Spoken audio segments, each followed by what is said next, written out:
इसमें आपका फ्रेंड। मैं आज बताऊंगा, कुछ बताना चाहता हूँ वो क्यों अच्छी है और क्यों बुरा है, उसमें क्या ये होती है, रीज़न है। एक्चुअली माय जो बैकग्राउंड है थोड़ा पॉलिटिकल का है, तो 12th में पॉलिटिकल्स में मेरी अच्छी मार्क्स थी, मेरे अचीव करी 12th बोर्ड में। और उसका लेकिन अच्छा मजबूर है, होने के रीज़न काफ़ी हो सकते हैं। धार्मिक तौर पे भी हो सकती है और ज़मीन के तौर पे भी हो सकती है और पावर को शो करने के लिए, जिसको हम वर्चस्व कहते हैं, उसके तौर पे भी हो सकती है। पर मेरा मानना है कि वॉर ना हो वो ज़्यादा बेटर है, क्योंकि सबसे ज़्यादा नुकसान इस वॉर में सिविलियंस, जो वहाँ की लोकल जनता है, उनको होती है। क्योंकि वो बेचारे अपने बस काम से करते हैं, कमाते और खाते हैं और मस्त रहते हैं, पर आपको सडनली पता चले कि आपके किसी देश के साथ वॉर हो गई, तो जिस जिस रीजन में आप रहते हो, जिस क्षेत्र में रहते हो, वहाँ हमला हो जाए, तो आप खुद सोचिए एक सेकंड के लिए कि आपको क्या बीतेगी। कि आपने मेहनत करके इतना अच्छा घर बनाया, उसको डेकोरेट करा, और लोगों ने पूरी जमा पूंजी लगा देते हैं लाइफ की, 1/4 जमा पूंजी, 1/4 जमा पूंजी लगा देते हैं, उससे भी ज़्यादा लगा देते हैं। और उसको अच्छा बनाना और लाइफ में सोचना कि जीवन में हम सोचते रहते हैं कि हमें ही रहना है, और आने वाले फ्यूचर के बारे में इमेजिन करते हैं। वो मतलब कि अपनी लाइफ में बिल्कुल हम डूब जाते हैं अपने जीवन को और बेटर बनाने के लिए। और आपको पता चले कि जो आपने घर खरीदा है वो आफ्टर फ्यू मिनट्स के बाद उस पर वॉर हो, उस देश में वॉर हो रहा है, जिस क्षेत्र में आपका घर पड़ता है वो आफ्टर फ्यू मिनट्स तो आप पे क्या बीतेगी। आपने वो घर जो बनाया वो वहाँ रहे, और वहाँ के नेबर्स और आप कैसे कोऑपरेट कर पाएंगे। सबसे ज़्यादा सिविलियंस का बहुत नुकसान होता है। एक्चुअली मैं इस चीज़ को काफ़ी डिफाइन नहीं कर पाऊँगा, क्योंकि जिसके ऊपर हुआ है वही बता पाएगा। जैसे इजराइल वॉर हो गई, यूक्रेन एंड रशिया वॉर, अभी इतनी नुकसान हो रहा है, करोड़ों रुपए का वॉर में करोड़ों रुपए खर्च हो रहा है। मतलब एक छोटा सा माइनर सा इशू वो एक मेजर इशू बन जाता है, जिसके कारण वॉर हो जाती है। और जिनके कारण बनता है वो अपनी मौज में रहते हैं, सिक्योरिटी में रहते हैं, पर सारा नुकसान झेलना पड़ता है एक सिविलियंस, जो वहाँ के आम नागरिक हैं, वो हमारे जैसे ही हैं। तो कुछ लोगों के तो जीवन में इतनी समस्या हो जाती है कि वो कहीं और जाके स्टे कर भी नहीं सकते, उनको शेल्टर्स में रखते हैं। कुछ गवर्नमेंट अलाउज करती है शेल्टर, कुछ गवर्नमेंट नहीं करती है। तो मेरा मानना है कि लाइफ वेरी शॉर्ट, तो आप अपनी लाइफ को एंजॉय करें, और लाइफ को जिस हिसाब से एंजॉय कर रहे हैं तो उसे एंजॉय करते रहें। क्योंकि रीज़न इसका यही है कि आपके साथ कभी भी कुछ भी हो सकता है, और कोई भी समस्या हो किसी को भी, आपके पड़ोस में, आपके दोस्त या जो भी आपके रिलेटिव हो, तो आप पे जितनी मदद होगी तो उनसे आप मदद करिए। अगर आप मदद करने में सक्षम हैं तो उनसे समस्या के टाइम एक चीज़ बोल दीजिए कि आई एम विद यू, मैं आपके साथ हूँ और मैं आपके सपोर्ट करता हूँ। आपको किसी भी प्रकार की समस्या होगी तो मैं आपके सपोर्ट साथ रहूँगा। तो इससे इतना फ़र्क पड़ेगा कि आधी लड़ाई तो वैसे ही जीत जाएगा, और आधी तो वो ऐसे मोटिवेशन होकर जीत जाएगा कि आप उसके पीछे खड़े हो, और आधी आप वैसे ही जिता दोगे उसे, वो आप उसके साथ रहे, और आधी वैसे ही अपनी चीज़ों को, मुश्किलों को हल कर लेगा। ये कुछ भी हो सकता है, कहीं भी कोई भी हो सकता है जो आप जिसको जानते हो।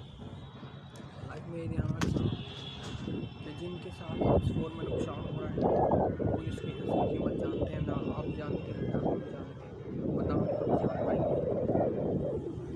क्योंकि जो ऐसे सिचुएशन में रहते हैं उन्हीं को पता है असली चीज़ क्या होती है। तो घर से दूर रहना और घर को 5 मिनट में खाली करना, जिसको बनाने के लिए आपने साल भर 5-5 साल लगा दिए बेटर लाइफ, बेटर सेटलमेंट करने के लिए, और 5 मिनट में उस जगह को खाली करना अपने आप में बहुत बड़ा मेरे ख्याल से बहुत बड़ा डिसीज़न होता है लाइफ का। बहुत से जाते हैं, बहुत से नहीं जाते, बहुत से सुसाइड कर लेते हैं, घर नहीं खाली करते बेचारे, क्योंकि उनको उस घर से इतना अट्रैक्शन रहता है जितना आप और मुझको है। कोई अपनी ज़मीन को और अपने घर को या फ्लैट को या वट एवर जो भी हो छोड़ना नहीं पसंद इम्पैक्ट सिविलियंस पे ज़्यादा पड़ता है।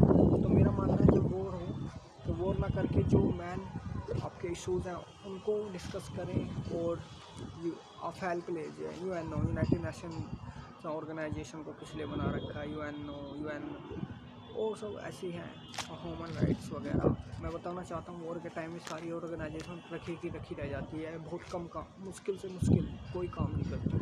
और मुझे ज़्यादा पता नहीं है, कुछ भी करते हैं तो डॉक्यूमेंट ऑफिशियल वर्क होता है, बट एक्चुअली जो प्रैक्टिकल वर्क है वो नहीं हो पाता। और लाइफ हमेशा प्रैक्टिकल पे चलती है, चाहे वो पढ़ाई हो या वो या किसी चीज़ को समझना, ये अपने आप में बहुत बड़ी बात है। बट इसमें बहुत नुकसान होता है सिविलियंस का, मैंने आपको बता चुका हूँ। कुछ लोग हंगर से मर जाते हैं, कुछ इंजर्स हो जाते हैं, कुछ सुसाइड कर लेते हैं।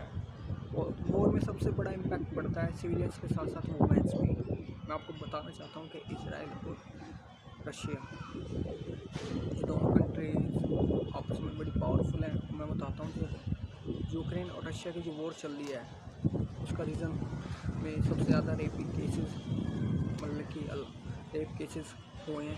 लड़कियों के साथ बड़ा अत्याचार होता है। डज नॉट मैटर, ये मैटर नहीं करता वो कितने भी एज की हैं, बस जो उन्हें रेप करना वो कर देते हैं। वो कोई नहीं होते, वो उन्हीं डिफेंस के सोल्जर्स होते हैं। कुछ अदर कंट्रीज़ के आपस में एक दूसरे से करने के साथ साथ लेडीज़ों को काफ़ी कुछ मुझे देखना पड़ता है।